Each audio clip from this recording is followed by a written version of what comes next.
Neil, who can stop Mitt Romney? I mean, can anyone stop it? I think the only way they stop Mitt Romney now is if somebody drops out, maybe more than one person, and there's allows for a sort of consolidating to go on the conservative side. But I think we're in the business of maintaining suspense, keeping the tension alive. I really think it's starting to ebb out of this race a little bit, unfortunately. Romney put forward his fundraising numbers for the last quarter. He's got almost $20 million on hand. I think it's fair to say that most of the other campaigns are basically broke, and they're going to expend all the rest of their money here on advertising. So this is totally do or die. It does seem to be that way. Now, Jerry Seib, our colleague, last night said, look, we've had one caucus in Iowa and one primary in New Hampshire. That's only a little way into the race, and lots of things can happen.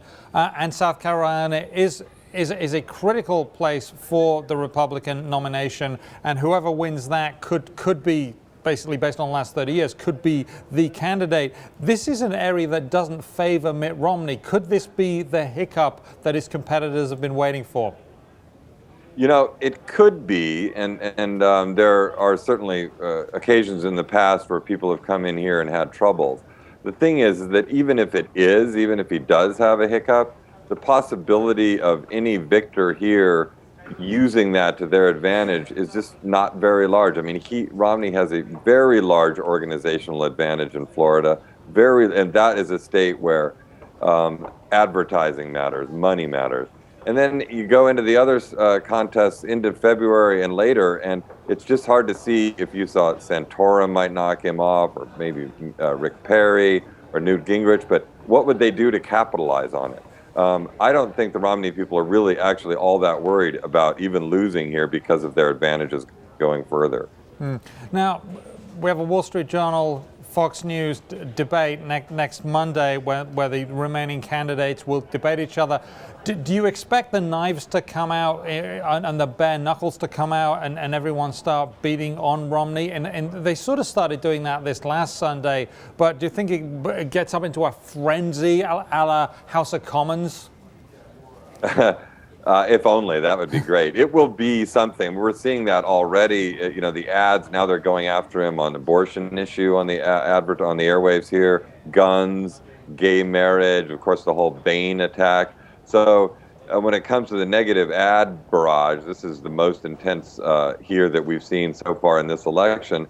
And I'm sure they're going to echo a lot of those themes at the debate. And considering that we're moderating that debate, I would imagine that we will bring up, not me, but Jerry Seib and others, some of these issues about private capital and his track record at Bain, which hasn't really been done adequately in these debates so far.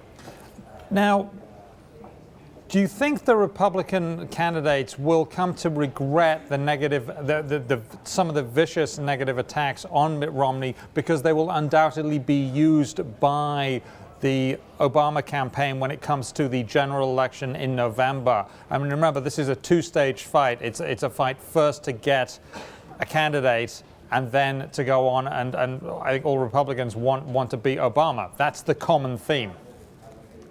I'm not sure whether any of the candidates will regret it per se, but I think there may be ways in which the party does. And you're already seeing some serious pushback within the party against these attacks from Gingrich and Perry in particular.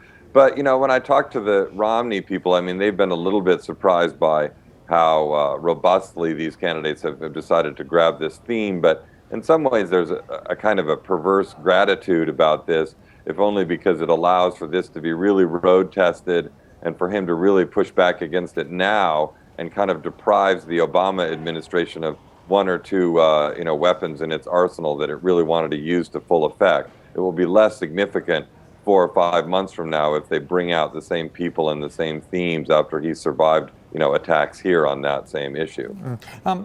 Let's talk about the religion issue, because we got evangelicals in the South. Mitt Romney is a Mormon, and how's that going to play? And then if he does win through all of these primaries and becomes the Republican candidate, how does that play more widely with the general population?